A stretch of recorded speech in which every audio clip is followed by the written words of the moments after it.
everyone. Welcome back to the Krish Marketing Podcast powered by Kind Lending. I'm your host, Krish Dhokia.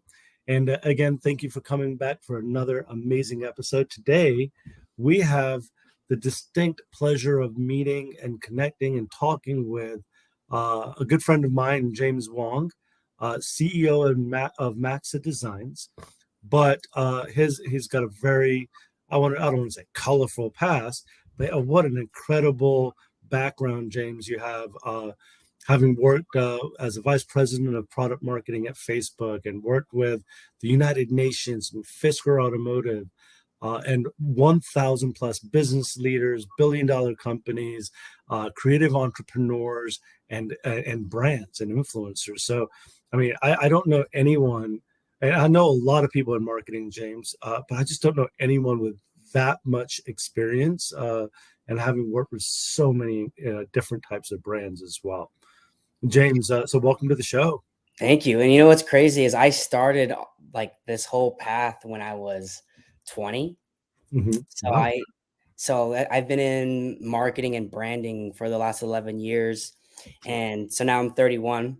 This has been an 11-year journey of doing personal branding and marketing with a lot of amazing companies and learning from them on what is successful. So I'm kind of like a sponge that's learning from every client, every partner we work with. They teach me something, and then I'm trying to gather all this information for our next client and everyone else we work with. Yeah, well, what's interesting is I'm exactly double that, right? So I've been in marketing for 22 years, a little bit older than you, just like by maybe a year. I started when I was in diapers, but yeah, it's the marketing landscape has changed exponentially, not just in the last 11 years or 20 years or whatever, just in the last year, right? You're probably going to hate me for bringing this talking point up, but it is the buzzword of the century, which is artificial intelligence. And I've worked with you, and I've worked with your Maxa here in the last couple of years, and you and I were just having some offline banter, and I was like, look, like there's a lot of platforms that exist today that just don't innovate, right? Use the other buzzword that we don't love is the roadmap. Oh, it's on the roadmap. And what I've seen with working with you and just the testimonials that exist within the industry with the mortgage, that when you say you're going to do something, you get it done. Figure out how to do it. And there's very few platforms to do that. But let's talk about AI. Let's talk about innovation and how you have I would assume, centered your entire model around incorporating those pieces. Yeah, 100%. I think when I look at my goals over the next, I start with like 10 years out, and which kind of makes me an underdog where I feel I got way more to go all the time. Always makes me, it's kind of like what Amazon says is like start with day one. I always feel like I'm at day one where it's like, oh, I have a long way to go. There's a lot to improve.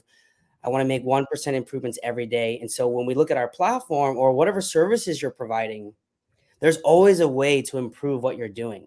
Right? A lot of people say, if you want to get rich, do more of what you're currently doing and do it better.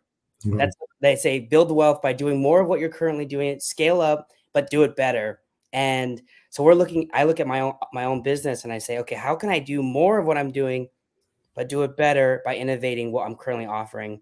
Whether you're a lender, you're a realtor, you can do things better. And then when you figure out how to do it better, it becomes part of your brand. Yeah. So let's say you become a really, really, really good at staging houses. If you're an agent, that becomes part of your brand that you can promote, and you drive awareness and you position yourself differently because you have that skill, because you've improved what you did. Or let's say you're a lender, you get really good at working with the elderly, and you're great at reverse mortgage. Awesome. That becomes part of your brand. And now you can provide that value and position yourself differently against everyone else. So I definitely believe innovation is a great word for improving what you're currently doing, and listening to what people need. It's I totally agree, and I'm going to make a joke here because I always do, James. But one thing I've noticed about body language on podcasts, and neither here nor there, right? This is just us guys having fun talking about podcasts, or sorry, marketing, is when you're passionate about something. I've noticed that folks get closer to the screen and just like they literally want to jump through the screen and wring your neck. Like, I'm going to make you know this, and that's not what you did, but you were very passionate. You were like, I was like, man, he's going to jump through the screen and make sure I know how important it is. And so we talk about branding a lot. We talk about personal branding, company branding, and our listeners are in the real estate and mortgage space, right? Which is unique because you have actually decided that that's the communities and the audience you want to serve through your own personal business, through the 100%. agency that you originally created. Um, but why is it important? And that's the age-old question. Why is branding, whether it's personal or company branding, so important? There's so many ways to answer that question. So I can say it through, if you look at the most successful lenders and realtors, they all have a personal brand. So if Mhm. you want to model what's successful, you should do what the successful people are doing. That's an easy way to answer it. But then also, if you think about, would you rather drive a Suzuki or a Porsche? Mhm. If you had the option, if you had the same amount of money, you could afford both. Would you rather drive a Suzuki or I mean, I'm a a, I'm a quantity versus quality person. I was kidding. But of course, definitely the Porsche, right? But it depends. and If I want to start a fleet of cabs with Suzuki's, right, I could do that. So you that's could, you could. It's the same thing as building a brand positions you to be more attractive to a very specific group of people.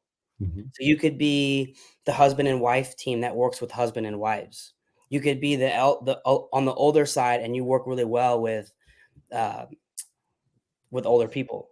Mhm. It depends, but by crafting that story and that brand, you become more attractive, and people can see um, what like the value you're offering them to that particular audience. For example, I chose real estate and mortgage as my audience to go after for the services I provide, which is branding and marketing. I could have chose restaurants or healthcare or network marketing. I didn't, because the very specific services are so catered to my audience that it becomes even more valuable to them. Mhm. And so I think personal branding, by saying it that way, when you build one and you say, "Hey, I'm very catered to a group of people, and I these are the things I'm really good at." Mhm. It could be you're a Miami realtor and you do condos really well or new developments really well, and that's your brand.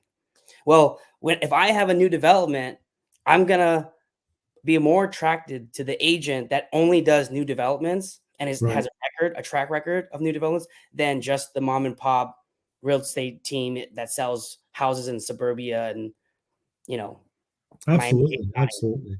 I mean, yeah, how do you cut out the noise? I mean, we are being, as consumers, being marketed to nonstop.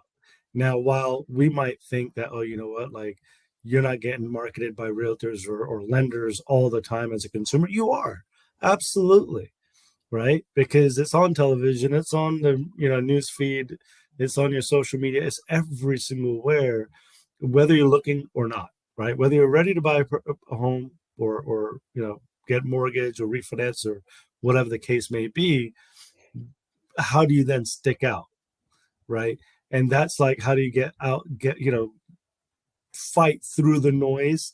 And there are specific, I mean, over time, right? I mean, from the New York Times to the United States of America seal. I mean, branding has been everywhere, and everyone only associates branding typically, right? Because not everyone is in marketing like you and I, James. Uh, Gravitate to just the logo, and Or I just think your that, headshot. yeah, or the headshot. That's my personal brand, right? Um, that is part of your personal brand, and that needs to be consistent across social media. We agree there, but what's the messaging? What do you stand for? What is your motivation? Why do you do what you do? What are your hobbies? And same thing with the company, right? Core values, mission statements, and consistency. But most, I would say, amateurs look at branding like, so. A lot of salespeople today know they want this. Again, buzzwords, right? I need personal branding and I need a brand. Well, the first thing they think of is, like you said, Personal brand is a headshot and the company logo. They go on to Fiverr and 20 they request something that they're they weren't creative enough to really think of, and it wasn't what they were thinking of to begin with, and they settle on it, and they come up with a brand, and now it's a logo. Would you explain to our listeners, in however many words it takes, what is a brand? Yeah, great question. I was thinking of examples to add on Mm-hmm. to what you're saying too. Like imagine you decided to put Krish Dhokia on a toothpaste bottle and put it up against all the other toothpaste in Target, you'd Mm-hmm. get like crushed. Yeah. And that's what these lenders and realtors are doing is they go, "Oh, my name is Krish Dhokia, realtor or lender, and that's it." And they go, "There's a million, 2 million over more realtors, another 100,000 lenders, and you're having a hard time driving business because you do have to treat it like a product, treat yourself like a product that you have to develop a brand around and then promote it." So how do you define branding? There's so many ways, and I'm gonna actually spend some time because I always feel like we talk about branding, but then we don't give the listeners what to do. So I'll go Mm-hmm. into what to do on how to build your brand, how to Okay. start. But to define branding, branding is an extraordinary commitment to creating a remarkable conversation. Mm. So I'll say that again. Branding is an extraordinary commitment to creating a remarkable conversation. All right. That's etched in my memory for life. Thank you. Yes. So think about Tesla. They're not just a car, they're an extraordinary commitment to a remarkable conversation about energy, innovation, self-driving, all the things that they're doing. There's key points to what they're about. Mm-hmm. And you can do that too with your own personal brand. Uh, so how do you build a brand? So I do think it is easier to start with the visuals. Mm-hmm. It is easier. But before you do the visuals, you do have to decide on your audience. Sure. Even if secretly you want to work with everyone, like secretly, if Tesla came to me and said, "Will you help me with my marketing?" I probably would say yes, even if I work with only realtors and lenders. But I don't Right. have to promote that. But I'm Sure. or build a brand around that. So you pick an audience that you wanna cater to. So if you're a realtor and you want to cater to, and you're in Los Angeles and you only want to cater to Beverly Hills, you could build a brand around being a Beverly Hills agent. Or if Right. you're a lender and you do a lot and you're very good at first time home buyers and that's your brand, you help first time home buyers, great. Start there, even though you can do a reverse mortgage, you can do a refinance or a VA, whatever you want. Right. But you pick an audience. Then on the visual side, you have to make a couple key decisions. So part of your identity, your brand, your visual identity, it's kind of like fashion, where you're kind of choosing your colors. It could be up to 5 colors, but if you pick 5 colors, those are the only colors you use over and over again.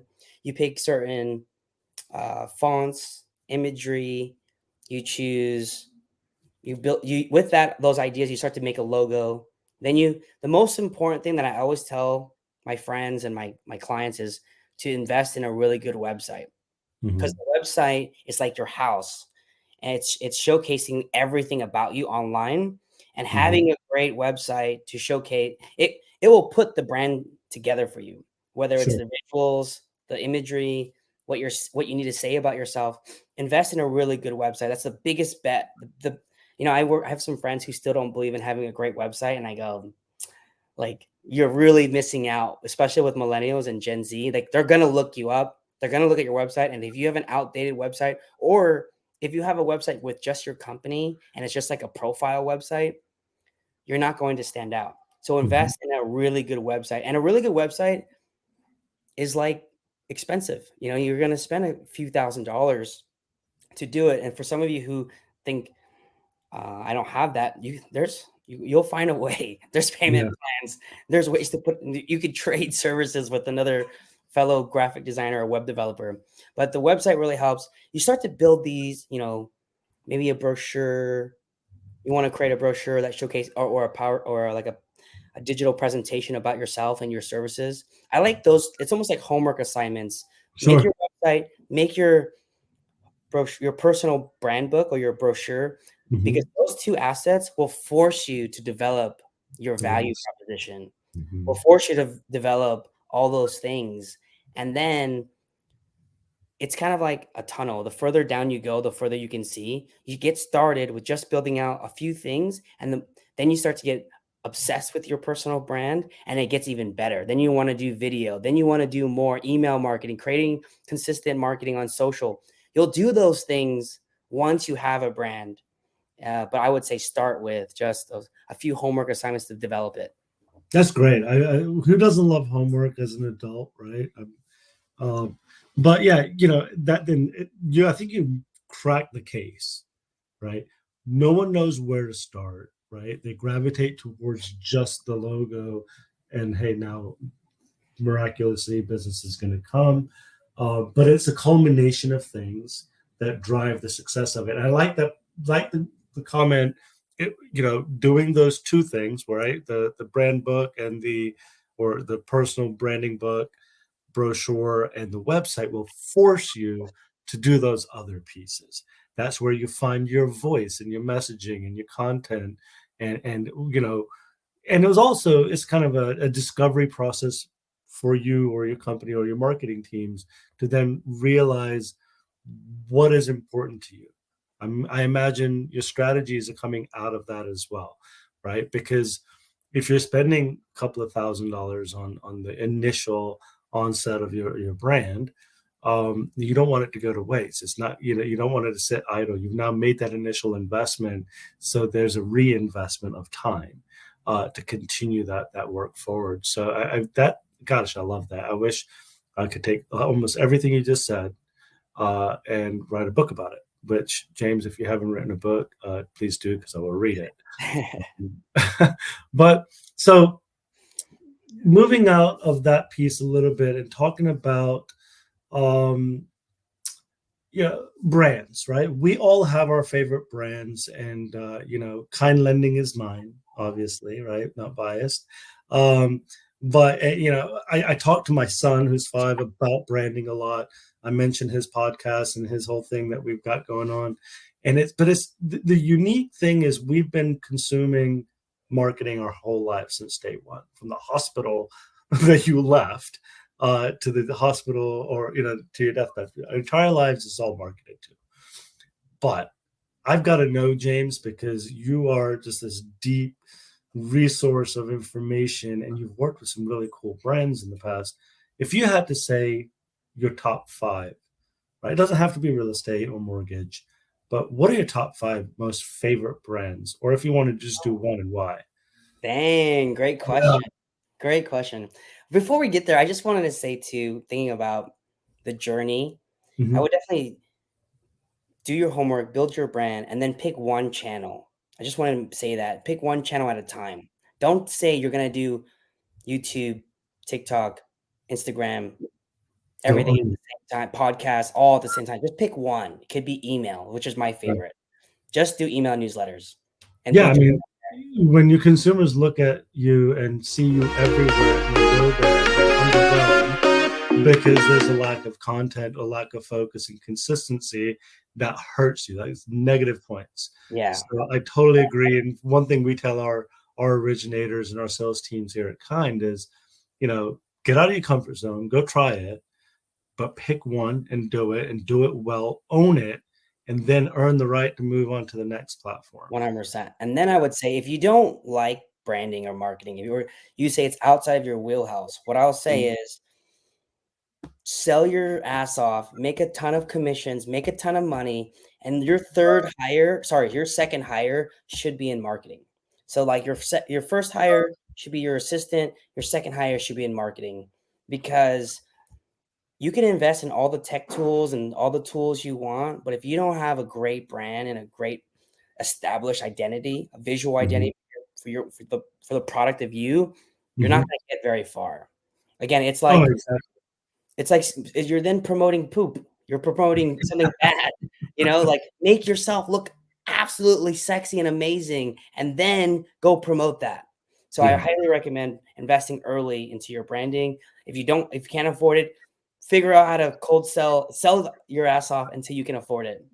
Yeah, And marketing. And now that reminds me. So before I got into mortgage, I was in real estate marketing, and I remember, this is true 1099 world, right? This is true commissions based, and the realtor that I was working with at the time, she sat down and she was doing the next annual, maybe a quarterly plan. And first thing she did was like a Dave Ramsey rule, right? Like it was like that 40-30-20 rule or whatever it was, right? But she was like 20%. Start at the top. It was 20%. I'm earmarking 20% of what I make to reinvest in myself, into my business through marketing. And I thought that was really unique. And a lot of brokers do train to that aspect, but not everyone, because it's like keep 20% or 30% for your taxes, 20% for whatever, and then frivolous spending and whatever, valet. Right? But nobody really starts with marketing. I think that's really cool. Okay, so now I know you're avoiding this question because you're probably going to put someone in the hot seat, right? Top brands, go. top brands. And so I wish I had time. I wish you told me you're going to ask me this question because I would do the research and really think about some of my favorite brands. Right, okay, so how about right now, top brands that you can just. I love Equinox, which is the very luxury gym. I think they've done a great job. You think about the gym market, you got Purple Gym, you've got all these gym memberships, Lifetime Fitness, and then you have Equinox, which is a luxury gym and based in New York, but they're in a few places like LA, and their whole positioning is where luxury meets fitness, and and it's just absolutely beautiful. Everything they're doing is gorgeous, and so I'm a big fan of their brand. So it's more than just a towel and someone wiping off the sweat off the machines. It's just luxury. Yeah. Okay, It's very super cool. luxury. They picked an audience. They're going for high net worth individuals, and they really built the brand and very edgy. I love what they're doing there. We'll drop that link on the description as well for the audience, because I imagine it's not just James saying it's luxury. I'm sure the brand matches the feel, right, and what you're explaining. So, all right, numero dos. I mean, I love Disneyland. Absolutely, they kill it.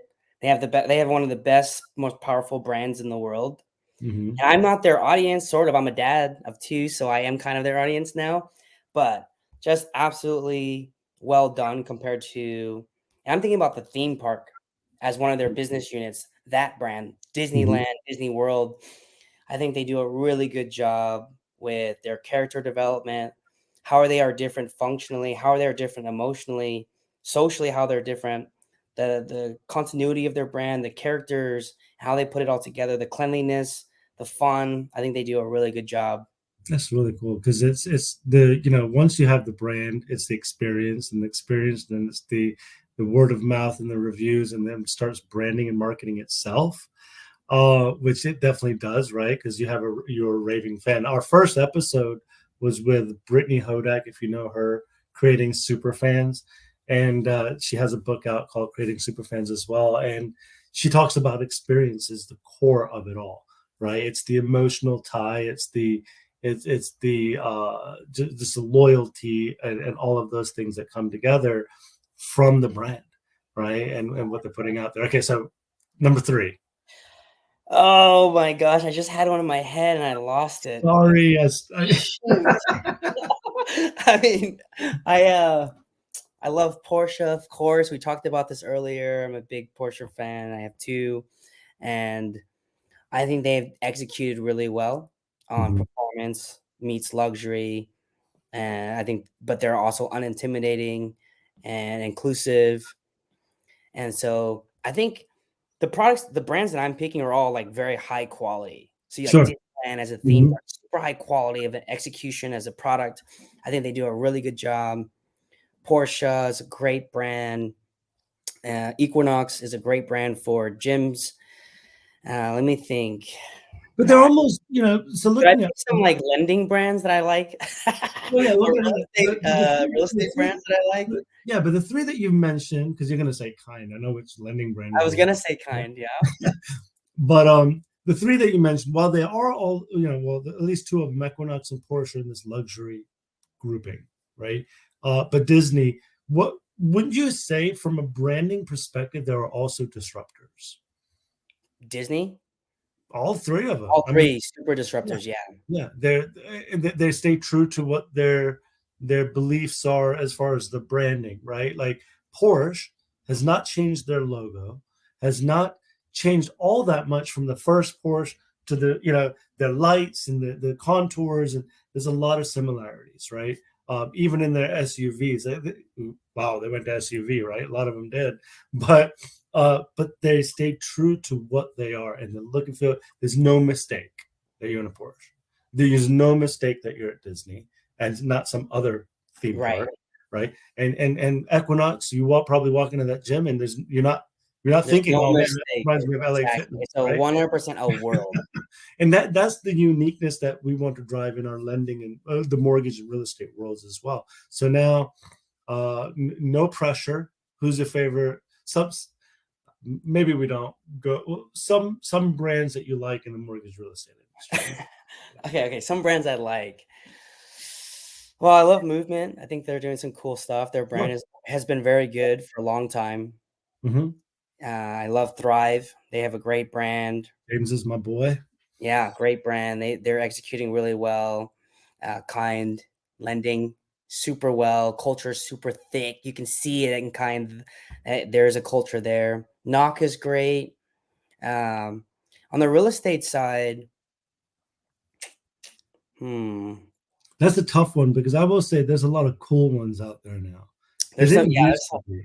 They're yeah, really like Compass is a favorite of mine. EXP is a yeah. favorite of mine. Compass is actually a great brand. It So is. I would just say they would be if you would have asked me like top five. I mean, Compass's brand, they're executing really well. Mm-hmm. I don't know what it is because isn't there's more black and white, right? But it's just so clean and chic Mhm. and but still cool, right? There's sometimes there's that cutoff between chic and luxury and not cool, right? It's kind of stuffy. I guess the word I'm looking for, it's not stuffy, Yeah. you know. It's not gimmicky. It's just there. It's like bold and that's authentic. That's what people like. Not saying that has to be the case for everybody. I want to say But, something because I think part of being a disruptor, how mhm, does the mechanics work of being a disruptor? So most people, what they do is they build to build a business or to build a service, you have to build a system, sure. like how you do things. And once you build it, you look at it and you go, oh, can I add to the system? And then you start to add little things to the system based on what the current system that you have. And all of a sudden, 5 years later, you've improved your system by 5 years, Hmm. but that system was based on an outdated platform. And what you have to do sometimes, I would recommend once a year, is you say, okay, I look at my system and I go, oh, you know what if I just blew it up? Hmm. I stopped doing everything the way I'm currently doing it. And I wanted to make it and make an outrageous goal of make it 10 times faster, 10 times more valuable. And you start to think and imagine how you could recreate what you're currently doing or the services you're providing or how your business is positioned in the market, the services you're positioning. And all of a sudden, those new ideas, for example, with Equinox, where it was like a luxury gym with like super luxury amenities, that new idea was emerged out of a disruption of the current, like the easy, more, make it super cheap, make it $30 a month. Like my Equinox membership Hmm. was $450 a month. Oh You know? my gosh. Yeah, Wow. like they said, let's disrupt it, but let's see how much value can we add and with $450 a month. And again, Right. you guys can find a way to look at it. And with reimagining your system, Hmm. you then create, while you're doing it, you're creating a new brand. Yep. Because then you start to highlight the key value propositions. I would always say pick four. If you guys can just pick four things that you offer as value to your users, you can build a brand from those Yeah. four pillars. It could be Yeah. like 24-hour customer support. It could be extreme do it for you marketing. It could be the cheapest rates. I don't know, whatever it is that you want to, that becomes your pillar. You Hmm. build a brand attach those pillars to your name or your team name or your branch, and it'll start to emerge. And then every year, look at blowing it up and then finding new pillars that could recreate your brand and your business. For example, I used to onboard clients, their branding. I used to be able to do it in about 12 weeks. It would take us to help Wow. develop their brand. We've got it down to like 3 weeks because of constantly blowing up what I used to do 11 years ago, Sure. 7 years ago, and now figuring out how can I do it better, add more value now. And that takes a lot of creative thinking, but that creative thinking becomes your brand. Anyways. No, I mean, listen, like with the value component of it, and the way I used to always explain startups and brands and disruptors and all of those things is like trying to solve a problem, right? But I was as bullish to say, if you're not getting sued by the market share that you're destroying or stealing, then you're not doing a good job. We don't want to tell people that you need to go out and get sued because you're so awesome. But branding is, this entire conversation, James, we could make this an 8-hour podcast, to be honest, right? Yeah. But we will definitely have you back on. But before we kind of wrap this session up, James, I found out something interesting here recently, right? Talking about logos, talking about brands, is you have actually gone as far as launching a pretty reputable awards platform and recognition platform called the Exhibit Awards. Can you tell us a little bit about that and what it is and what industries you're serving up? Yeah, it's something that's a labor of love for me, where we started in real estate. We're going to be moving into mortgage and lending next year.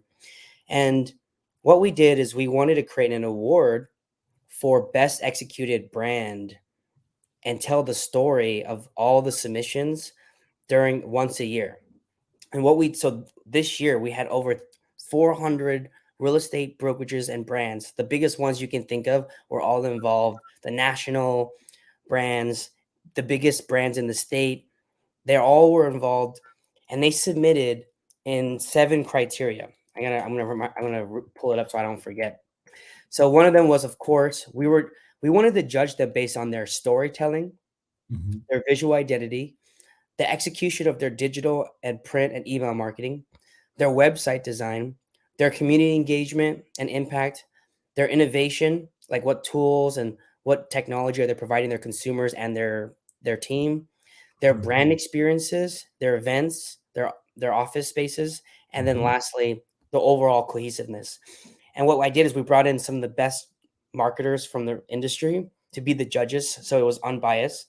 We scored them from 1 to 10 based on everything they submitted, and these brokerages would submit like hundreds of pieces of marketing for us to and out of like 300 brands. And as we looked through them all, we could see some absolutely crushed it, 9 out of 10 or a 10 out of 10 with how cohesive it is. And then some, like you said, had just the logo and some messaging, maybe some paragraphs about themselves. But we created it because there's a lot of new brands, a lot of new brokers, a lot of new startups that are coming out. We wanted to showcase to everyone else and to share in our inspiration for good branding. That's such an incredible. I mean, as a labor of love, you decided to do this in addition to everything else you probably have going on, plus a dad of 2. Anyone that may not have won is now empowered to go back and be better. And I think that's I'm a competitive person. I imagine you are as well. And this has never existed for real estate and mortgage, specifically for our industries. Sure, there are some out there that are just very unreachable, unattainable, and you're comparing apples to oranges at that point.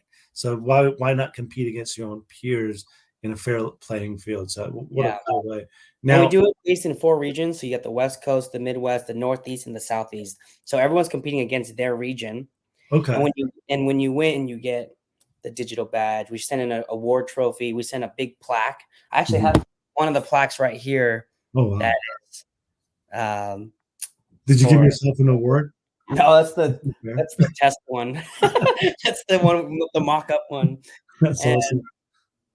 Yeah, you learn a lot because what we'll do is with the semifinalist that Mhm. made it to the top 40, we'll sit down with them after the event and review their scoring of what the judges gave Oh, them. wow. And we'll say, like, look, like in this area, you scored a 5 when with your website design when everyone else scored an 8. And let's go look at your website. And then we can see, like, dude, you don't tell your story on your website. You're only giving them a search feature, or you're only giving them your program, the loan programs you offer, but you're not giving them anything to engage with and feel connected to you and your brand. And so we'll go through each category, the 7 categories that they got Mhm. scored on, and help them improve in all those areas. Because if you can get to a 10, then you have brand value, brand equity. Yep. You become a Kind Lending, in my opinion. You become a Apple, or whatever. Like, those brands have a lot of equity, so that when I think about the agency here in LA, have a lot of brand equity. There's a few franchises here that have a great equity, so that becomes valuable to you guys over time. That's so sick. I don't know what other word to use right now. So sick. Now, because we have a lot of realtors, a lot of mortgage brokers, a lot of retail loan officers here at Kind and elsewhere that are listening to this show. And above all, we have a lot of marketers listening to the show. And so, we'll include again any links that James you have for the 2024 selection nomination process. We'll also include that here in the description on Spotify, YouTube, anywhere podcasts are listened to, because we are getting ready to syndicate to the masses. Oh, so let me add Yeah. real quick, Chris. Yes. One part that is fun is, let's say the 400 brokerages submitted, they Hmm. also get to see the semifinalist submissions, and they Oh, get to see nice. the finalist submissions, and so now they can compare. Oh wow, look at this marketing and branding compared to Exactly. mine, What and they other get recipe do inspired by you? that story. Yeah, like that's the thing, and you and I both know this, and my team that's recording this podcast behind the scenes right now, even um, marketing is such a unique industry that no matter what industry it touches and works with, it's still such a fair playing field in the regards that we play nice. I have, CMO roundtables with a number of leaders at other mortgage companies, other verticals, other industries, and it's just we all are majority faced with the same challenges, same obstacles.